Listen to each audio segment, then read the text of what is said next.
Hello and welcome, bookworms. Welcome to this week's episode of The Contention Narrative. I will be looking at The Missing Piece by Helen Wilkinson. Now, this book is one of those, like The Whitby Witches, like, So Below Key to the City, like the Siren Song, like those books that I have had for so long. I cannot remember how I got them, where I got them, how I heard about them. But this is such a nice, small, easy book that I just keep every now and then just going back to it. And it's such a beautiful story. It genuinely is. So essentially, you're following Atty, who's gone to the seaside for a holiday with her dad after he's divorced his mum. And she meets this child called Nona. And essentially, it starts off as a sort of like manipulative friendship in the respects that Nona's like, oh, I want this, and then Attie's like, no, you can't have it, and then her dad's like, share the ocean, and do you know what I mean?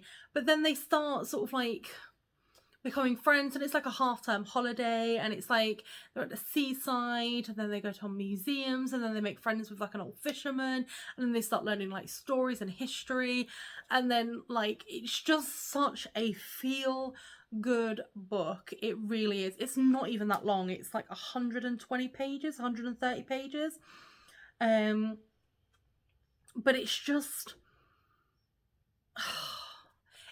so sweet because Atty ends up being friends with Wally, and Wally is like this old grizzled person. They end up going to like museums together, they go on adventures together, and there's these two girls that are kind of like learning about being happy, as it were, because obviously Atty is going through a tumultuous period in her life because her parents have divorced, and she's obviously with the dad and Nan, and she's kind of just like, what am I doing with my life? I hate my dad. I'll never forgive him. I can't believe he's done this, blah, blah, blah, X, Y, and Z.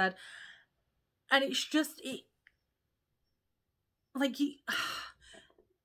you can't be mad at her. And it sounds like a really stupid thing because I know I've spoken about like young protagonists being like, you're making idiotic mistakes. But with this, you can't get mad at her because when you see why she reacts the way she reacts in certain things, and you get it from her point of view where she's going, no, this is really special to me, and my dad's given it to somebody, I will never forgive him for doing that. And then it's not until like her Nan has a conversation, and then she goes around to Nonna, and then she realizes that Nonna's actually lost her dad to sea, and they build this friendship, and then you've got like, it's just so sweet. Like I don't think there's anything more that I can say about this. And I do think it's like, it's one of those, as I said, I have had this on my shelf probably, definitely before university. This is a good few years ago now. I might have got it at a school book fair, God knows, you know what I mean? And it's just, it's one of those that kind of is like a plaster for the soul, almost, if you know what I mean.